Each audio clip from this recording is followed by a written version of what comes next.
Mine kişiler yazalar hazır. Dolar beyesi ko'tarildi, nefit düştü, narsa ishlik ekan, qo'ya borar ekan endi bu dunyoda shunday farazlar borliqqa kela boshladi. Shunday hozir mine boshlana, mine ertaga boshlana, mine xalq chidamayashaq bu holga bo'lmayashaq bu yo'li mine endi точно chidamayashaq deb yozalar. Men bunun bilan o'zim bek skeptik qarayman, chunki bizning xalqning tigrisi qolam. Ana bizning Marat Gotish otayda zapas прочности deb. Mine agarda siz qarasangiz, mana bizning xalqlik narsagina kechirmagan bitin. O'zgartib quruq zamonlarin, anga qadar bo'lgan nindidir og'ir hallarni bizning xalq kechirgan. Shunga ko'ra ul mana nindidir ondidagi qiyinliklarga uzdirib jibara ola. Aning mana shunday niqligi bor bizning xalqning. Masalan, 2008-yilda mana shunday farazlar bo'lgan edi. U vaqtda da bitindi, shunday krizis boshlandi, xalq shunday qadatdagi nindidir farazlar boshlandi. Mana hozir endi xalq точно o'z so'zini aytashak, mana endi xalq maydonlarga chiqashak, o'z so'zini aytashak deb bu bit. Mana shivin demas shirit yatirgan italyanlargina anda tramvayga beyarta 10 tiyinga ular uramlarga chiqalar. Yoki anda fransuzlarga nindidir eshik oldin sibiruvchi kishilarga o'xsha to'lamaganlar ular uramlarga chiqar. Bizning xalq bit onday tugul. Bizda dollar beyasi ortsa kishi o'li. Mening dollarim yo'q.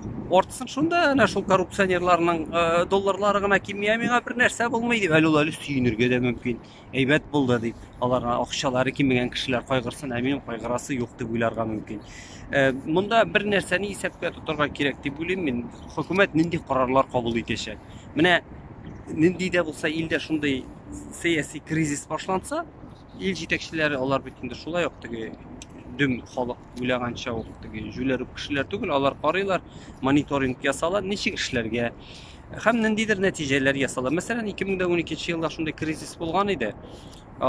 Onda Qrimdagi voqealar boshlandi. Qrimdagi voqealar boshlandi da xalqning ig'tibori shunga o'shindi. Eligina siyosiy krizis biz bu il bilan rizo tugul degan kishilar ular borisida g'ururlanib shulay deb yashay boshladilar. Biz bu ilning patriotlari deb. Shunga ko'ra bu yo'lda mana masalan krizis boshlandi. Shulay biz ko'ramiz ildagi siyosiy voqealarni. Xalq unutdi da endi dollarlarni, dollar beyalarini. Ularning ig'tibori boshqaga jalb etilgan hozirgi vaqtda. Shunga ko'ra men bu iqtisodiy krizis narsa bo'lib chiqar degan so'rovga hozirgi vaqtda bir nechta javob berib bo'lmaydi deb hisoblayman. Chunki qo'ysiya qataba nechik burilib ketishagin bir kishi de ayta olmaydi.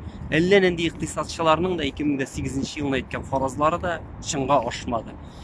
U mana Amerika shekilli illardagina nindidir uzoq vaqtga davom etgan siyosiy farazlar yasab bo'ladi. Masalan, respublikanist prezident nindidir xalqqa ishonib bitmadi, ikkinchi prezident bo'lashaq demokrat.